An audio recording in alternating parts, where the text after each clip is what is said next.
It was 15 years ago that Amy and I got married. We dated for 3 years exclusively after our first date when Amy was a sophomore in college. My name is Mark Butler. I was junior A when Amy and I met at a party. We were an instant item, inseparable till I graduated 2 years later.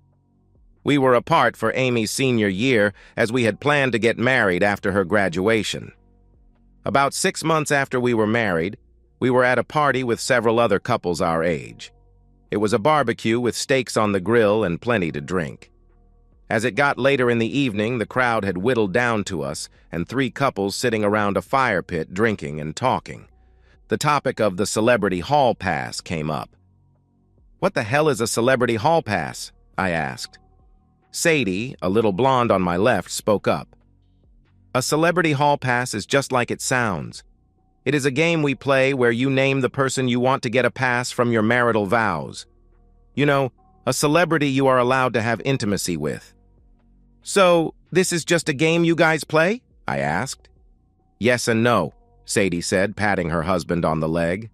"Yes, it is a game that we play, but Tom and I have made an agreement that we will give each other one hall pass. Doesn't have to be a celebrity." I was shocked.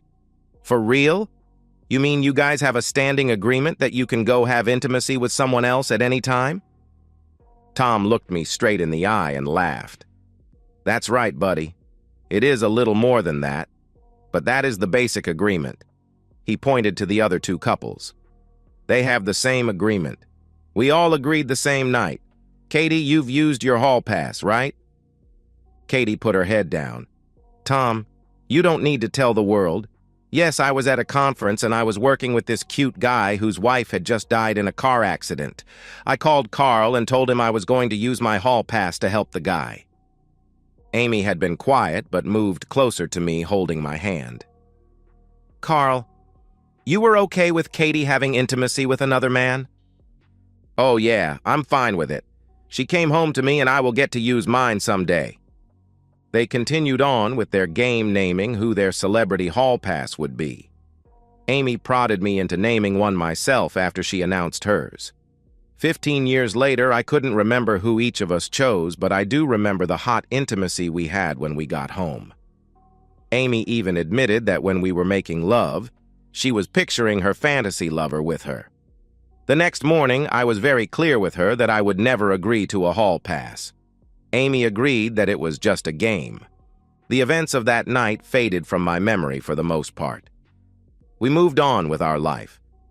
Amy and I quickly started a family, having a boy and a girl in quick succession.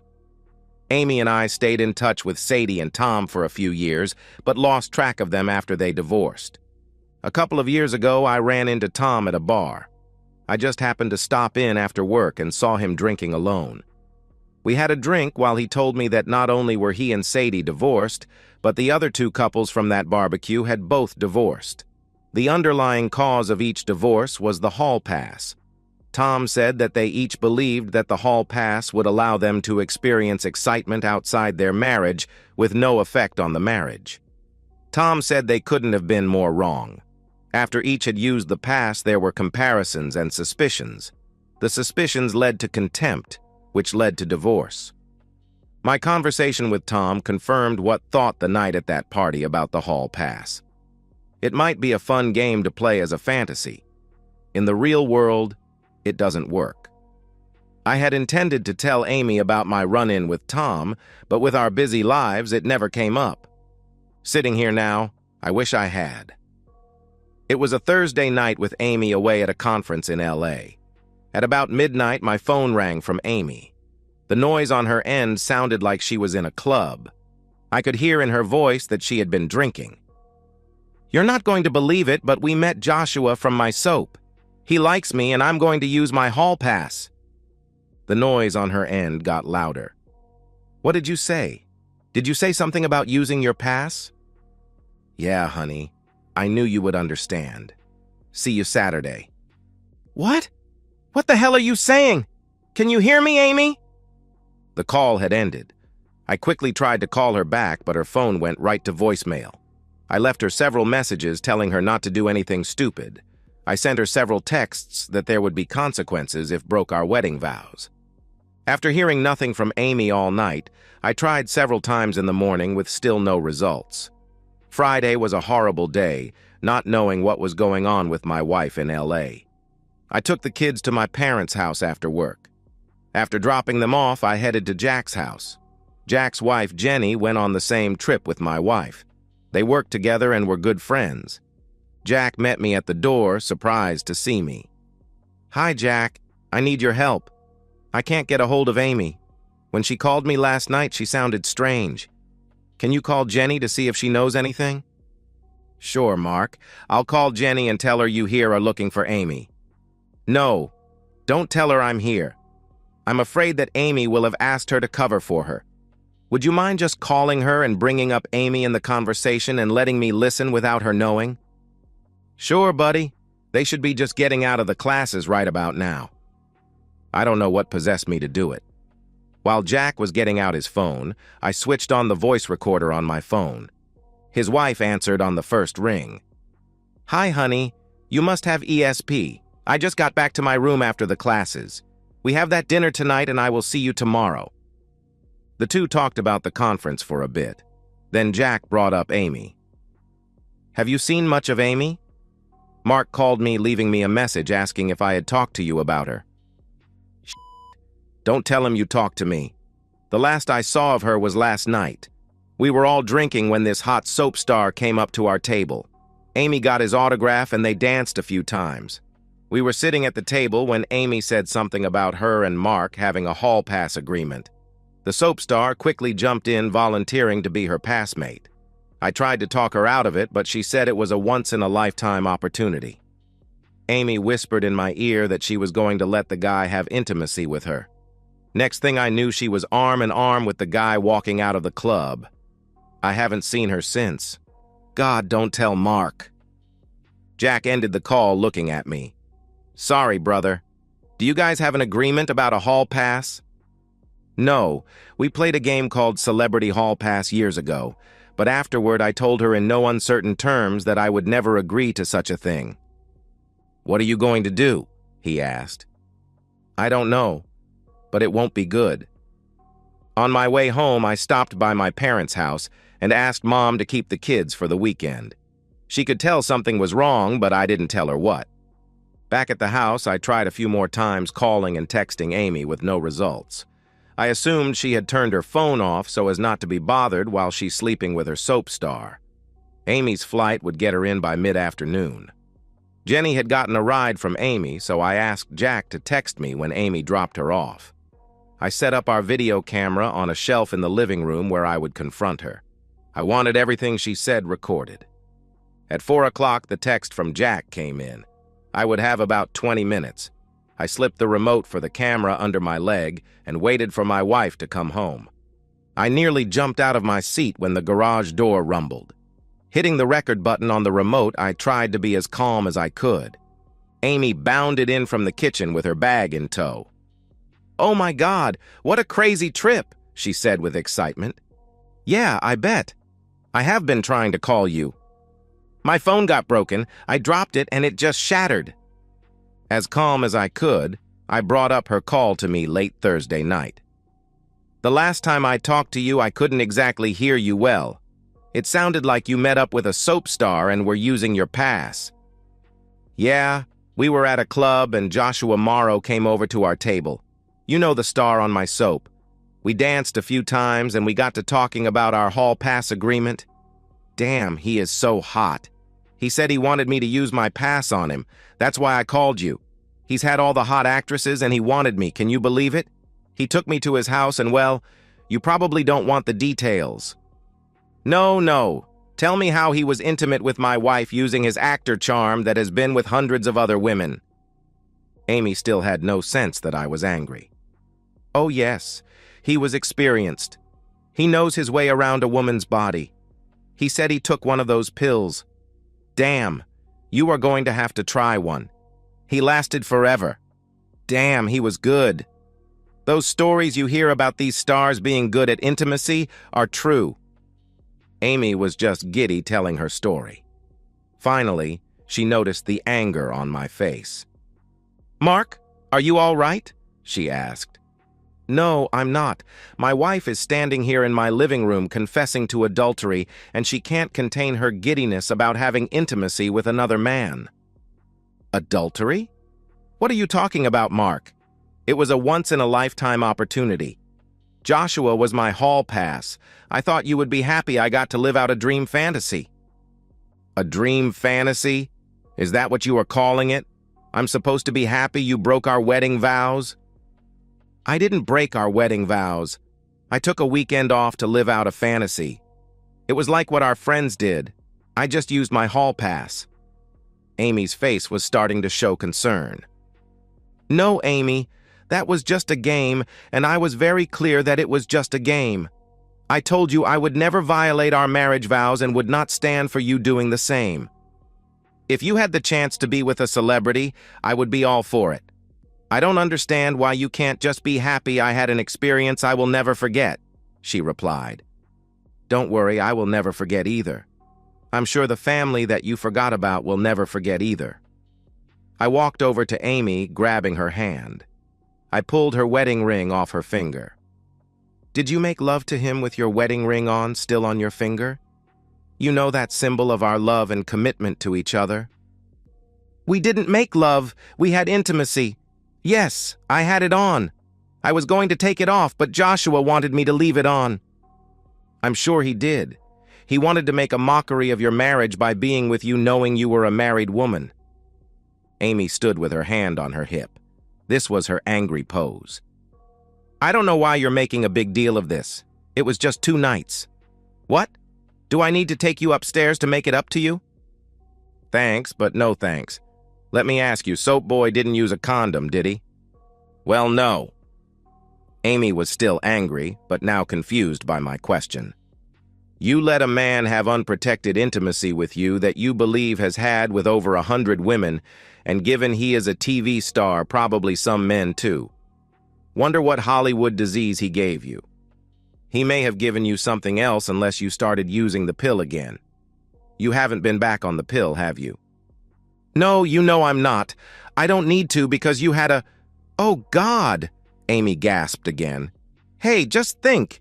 You may be carrying a TV star's baby, I replied. Amy was clearly working the math in her head. No, I had my period last week, so I won't be fertile till later this week. It's interesting that you're only considering that now. That soap star might have deposited enough to potentially reach an early egg. How many times did he not use protection with you? Mark, you are making too big a deal of this, she answered. Too big a deal? So you are saying I shouldn't make a big deal out of my wife committing adultery and throwing her family away? Amy was stamping her feet. I told you it wasn't adultery. I used my hall pass. I called you and even told you I was using it. There is the problem, Amy. You used something that doesn't exist. I never gave you permission to quit our marriage and destroy our family. Quit being so dramatic. I really thought you would be happy for me. I guess I was wrong. I'm done talking about this. Where are the kids? She asked. They are at my parents'. I didn't want them here when we discussed our divorce. What? What do you mean by divorce? You're going to divorce me over this? No, we are not getting a divorce. As calm as I could, I simply looked into Amy's eyes. You made your choice. Now I will make mine. That's ridiculous. You're telling me that you're going to throw away our family for this? This is not a big deal and you are just going to have to get over it, Amy said, screaming at me. Done talking, I calmly walked upstairs to the guest bedroom, locking the door behind me. For over an hour, Amy pounded on the door telling me we needed to talk. Silence was my response. Getting up early, I was out of the house before Amy awoke. Driving to my parents' house, I found my dad up while the rest were asleep. Over a cup of coffee, I told Dad the whole story. Dad just listened, not saying a word till I finished. When I got to the end, he simply looked up at me. What a cheating woman. Dad, can I ask you what you would do in my situation? Son, you have to understand it was a different time when I was your age. It seems that this stuff is acceptable now. If your mother had done what your wife did, I would put a bullet in her head. but you have to do what you have to do. Dad, I don't think I can get past this. She knew how I felt about infidelity. Hell, I thought she felt the same way. What's with that prenup her mom made us sign? What was that all about? I asked Amy's mom about it at the wedding, but she just said she didn't want to discuss it. She said she had her reasons, Dad replied. Amy told me her mom caught Amy's dad cheating several times and wanted protection for her daughter. It seems Amy has forgotten all about that. My dad laughed. I'm sure you're going to remind her of it. Oh yeah, but not at first. I want to see what she does from here. She kept saying it was no big deal and I just needed to get over it. Dad, I truly don't believe she is sorry she did it or that she did anything wrong. It wasn't till after 10 that my phone started blowing up. Amy was calling and texting wanting to know where I was. When I didn't answer, she called the kids. Julie, our daughter, walked into the kitchen yawning. Dad, Mom wants to know where you are and why aren't you answering her calls? Honey, what did she tell you? I asked. That's funny. That is exactly what she asked me. She wanted to know what you told us. What is going on with your two? Are you cheating on her or is she cheating on you? Damn, she is perceptive, Dad chimed in. Oh crap, Mom cheated on you, didn't she? I think you should ask your mother that question. I didn't want to be accused of poisoning her. I knew that Julie was going to be very upset with her mother. Julie, being an obstinate teenager, pulled out her phone, putting it on speaker. Dad's here. Did you cheat on him? Julie, what are you talking about? Whatever he said is not true. What did your dad tell you? He didn't tell me anything, Mom. I can read it in his face. You cheated on him, didn't you? No, I didn't, and if he tells you I did, it is a lie, Amy answered. Okay, Mom. You sound guilty to me. Julie hit end on her phone. Sorry, Dad. I can't believe she did that to you. I assume you're going to divorce her. You've always preached honesty and morality. I don't blame you if she cheated on you. Julie, with a somber look on her face, turned around and walked back upstairs. Your kid has a good head on her shoulders, mature way beyond her years. She'll get through this fine, Dad said. I'm not sure I will, Dad, I said. 30 minutes later, there was a loud knock at the front door. I heard Dad at the door. Amy, you don't want to be her right now. I'm sorry, but you are not welcome in our house today. Mr. Butler, I don't know what your son told you, but he made it up. I haven't done anything. Whatever you say, Amy, but you are still not welcome here. Tell him I didn't do anything, and if he says I did, it will be trouble for him. Amy stormed off. She seemed angry, I said to Dad when he came back into the kitchen. Be careful, son. I've seen that look. She is not going down easy. That woman is like a cat backed into a corner. She is going to lie and scratch her way out. I hope you can prove what she did. She looks ready for a fight. Amy gave me the silent treatment when the kids and I came home later in the day. I slept in the guest room again that night. There was no one pounding on the door that night. The kids left for school while I was still sitting at the kitchen table sipping my coffee. I decided that it was time to confront Amy. She walked into the kitchen like she didn't have a care in the world. The kids get off okay? I nodded as she poured her coffee. Honey, why are you sleeping in the guest room? Are you feeling all right? You know why? I don't want to sleep near my cheating wife. Cheating wife? Mark, what are you talking about? She asked. So, I guess you're going to deny that you had intimacy with a soap star while you were out of town last week? Mark, I don't know what you're up to. She turned, looking me in the eyes with an angry look.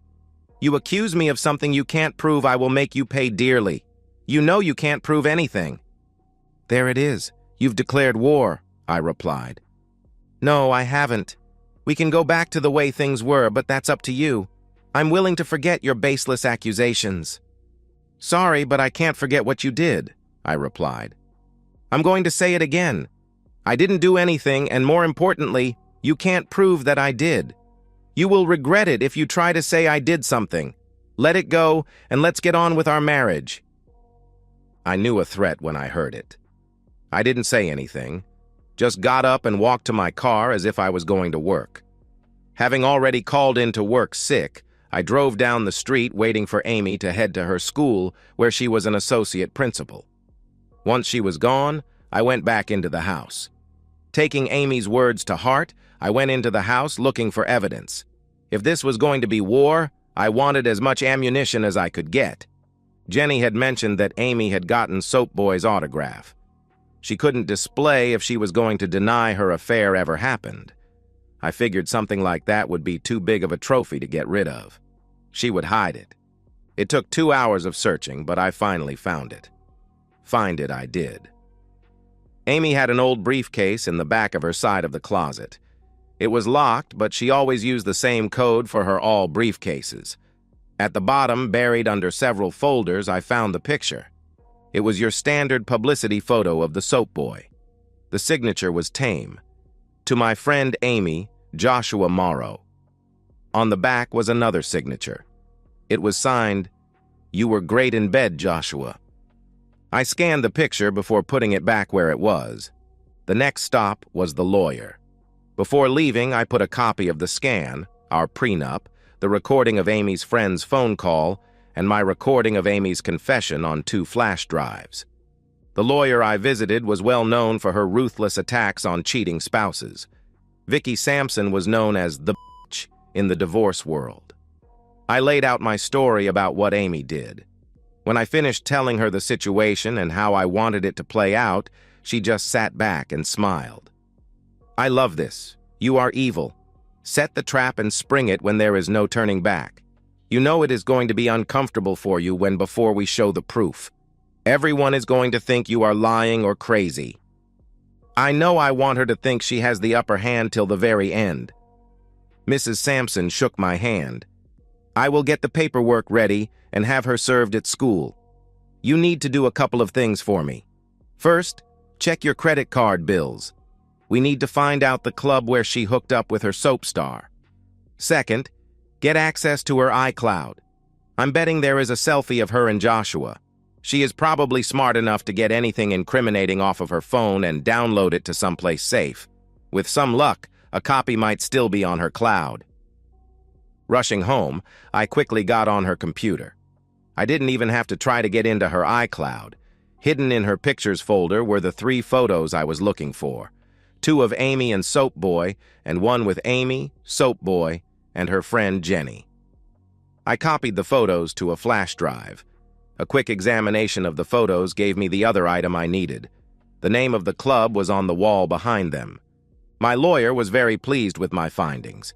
She told me under no circumstances was I to tell anyone that we had the photos. Her plan was to serve Amy at school on Friday afternoon. That would give me time to get the kids to my parents for the weekend. She also told me that I was not to move out of the house regardless of what Amy said or did. On that Friday, I had just dropped the kids off at my parents' house when my phone rang from Amy. I let it go to voicemail and ignored her texts. I wasn't home for 10 minutes when she stormed in.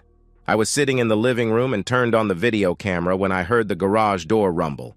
I didn't want to miss any incriminating statements. "You son of a blip! What the hell do you think you are doing?" I started to answer, but she cut me off. "You just couldn't let it go, could you? What is Mark? Is your little male ego damaged? You humiliated me in front of my staff and you're going to pay. You want a divorce? I'll give it to you, but you are going to pay.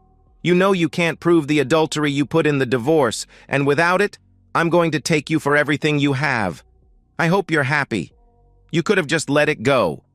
Did it bruise your manhood that I had great intimacy with a celebrity? You could have just let me have a good time, but oh no. Well, heck you." Amy stomped around all while I sat not saying a word. She came back into the living room with fire in her eyes. "When are you moving out?" "I'm not moving out. I'm staying right here," I replied. "Oh no, you're not. You want a divorce, you have to move out." She looked at me for a few moments, expecting me to get up, but I just sat there smiling. "Fine. When this is over, you are going to wish you would have just shut your mouth and let us move on with our lives." The next month was very tense in the house. Amy and I didn't talk. The kids were slowly going to Amy's side. Julie was even questioning if her mother had in fact cheated. She was telling anyone who would listen that I made the whole thing up. Her lawyer filed a response to our petition asking for sanctions for false claims. She even tried to get the court to order me out of the house. That was denied. The court fast-tracked our hearing with both sides getting limited time to take depositions and interviews of witnesses. My lawyer deposed both Amy and her friend Jenny. They both denied that Amy went off with the soap star and denied that they even met him or went to a club. Preparing for my deposition, my lawyer told me that it was imperative that I tell the truth, but not volunteer any extra information. Her hope was that their lawyer wouldn't ask about the evidence we had gathered of Amy's affair, thinking we had none. Just as Mrs. Sampson predicted, they hammered me on me not witnessing any cheating by my wife, but didn't ask about having any evidence of her cheating. I got the impression that he didn't know that she had actually done what I was accusing her of doing. At the actual court hearing, I'm sure Amy thought things were going great. I testified to Amy's adultery, giving the background of my feelings on adultery and opposition to a hall pass. I was cross-examined on the same issues in the deposition. I wasn't present at her conference and didn't see her do anything with any other men. Amy testified that she didn't do anything, and like me, she was opposed to adultery and would never condone the concept of a hall pass. Amy's lawyer put Jenny on the stand to testify that the encounter with the soap star didn't take place. I looked over to her husband, Jack, who was in the courtroom while she testified. He lowered his head to avoid my eyes. Jenny started to squirm when my lawyer questioned her about calling Jack and telling him that Amy left with the soap star. Obviously nervous now, she stuck to the story, saying it didn't happen. When Jenny sat down, both Amy and her lawyer had smug looks on their faces as the lawyer announced they had no further evidence. Amy's lawyer got up and started to argue that they wanted sanctions for our false claims. The judge started to admonish my lawyer for not proving the claims we put forth. With a smile on her face, Mrs. Sampson stood up. "Excuse me, Judge, we have rebuttal evidence." Amy's lawyer snapped. "I object. We haven't been notified of rebuttal evidence." "We have no duty to disclose rebuttal evidence. If their witnesses told the truth, there would be no need for rebuttal evidence." The judge smiled and told Mrs. Sampson to proceed. Mrs. Sampson called her investigator to the stand. "Judge, before we proceed, we are conceding that Mrs. Butler did not have intimacy with Joshua Morrow." I couldn't believe what I was hearing, but Mrs. Sampson gave me a look to shut up and wait. The lawyer put on her investigator, who testified that Joshua Morrow was in Europe the week of Amy's conference. Amy's lawyer shot up. "With this admission that my client didn't commit adultery, we are demanding we stop this farce and have the court issue sanctions on Mr. Becker." Mrs. Sampson, with a big grin on her face, "No, we are not saying she didn't commit adultery. We are just saying it was not with Joshua Morrow." Jenny was recalled to the stand. My lawyer asked her again if she was with Amy at the conference and if they had met who they thought was Joshua Morrow.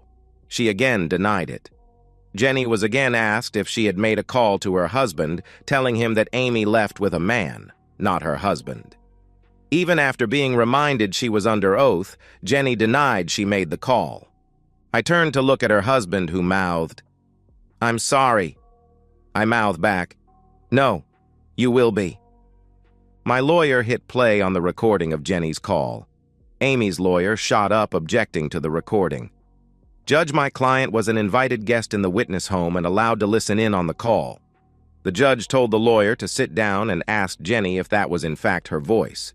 She had no choice but to admit that it was. I was starting to feel vindicated when there was finally evidence that I was telling the truth. Amy was recalled to the stand. Amy again denied that when she came home from her trip, she admitted having intimacy with another man. She let out a loud gasp when the video of her graphic description of her intimacy with Joshua Morrow was played.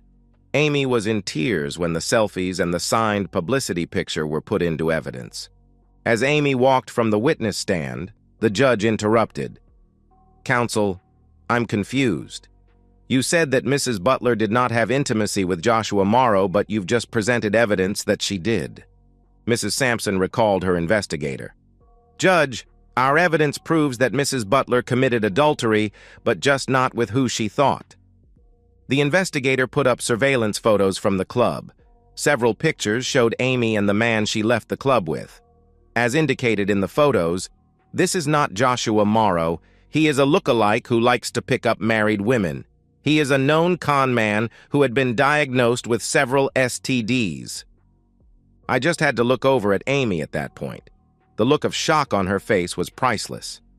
After a short recess, the judge returned to the bench. He gave a long speech about honesty and faithfulness. The judge ruled that Amy had committed adultery as spelled out in the prenup. He ruled in my favor, upholding the prenup. The judge lectured Amy that even if there hadn't been a prenup, he would have awarded me custody of the kids. On the record, he found Amy to be an unfit mother for her extensive attempts at deception. With tears in her eyes, Amy turned from the counsel table to leave. The judge bellowed from the bench, "Mrs. Butler, stay put, we're not done yet." The judge summoned Jenny to the bench to join Amy. "You both raised your right hand and swore to tell the truth in my courtroom. That oath is sacred in this building." He looked right at Jenny. "I don't care if you have some misguided belief that you were helping your friend. Lying is lying in this courtroom. If this had been a criminal case, you both would be in jail right now. I'm finding that you both committed perjury, and I'm holding you both in contempt of court." The judge fined them both the maximum penalty of $5,000. Amy's bad day got worse when she walked out of the courthouse to a local news team putting a camera in her face. I found out later that my lawyer tipped them off. "Mrs. Butler, do you have a comment on throwing away your family for a one-night stand with a fake TV star?" The reporter's question was the straw that broke Amy's back. Amy let out a blood-curdling scream and then attacked the reporter. It was a blur of hands and feet as Amy struck at the reporter. Amy had her on the ground, pulling her by the hair when a deputy deployed his taser. The cameraman caught the entire episode on video. Amy was on all the national news outlets that night. Sadly, Amy didn't get to see her finest moment. She was locked up in the county jail, where she would stay for the next 6 months. No, I didn't have a beautiful blonde lined up to take Amy's place. I was too busy raising 2 kids as a now single parent. And no, I didn't reunite with Amy when she got out of jail, even though she tried. My mother felt sorry for her and asked me to give her another chance. She had lost her career and became the subject of ridicule throughout the town. After 3 months of Amy calling and texting me, I agreed to meet with her at her mom's home. Silently, I sat and listened to Amy tell me how much she loved and missed me. She missed being part of our family. As a result of her arrest and conviction of assault, she was only allowed limited supervised visits with the kids. Amy said she was so sorry for lying about her hookup, as she called it, and was so embarrassed that it turned out she was conned by a fake. She finished by pleading with me to take her back, that she would be the best wife ever. I stood up and took a deep breath. "Amy, that was an impassioned speech. I believe you mean every word.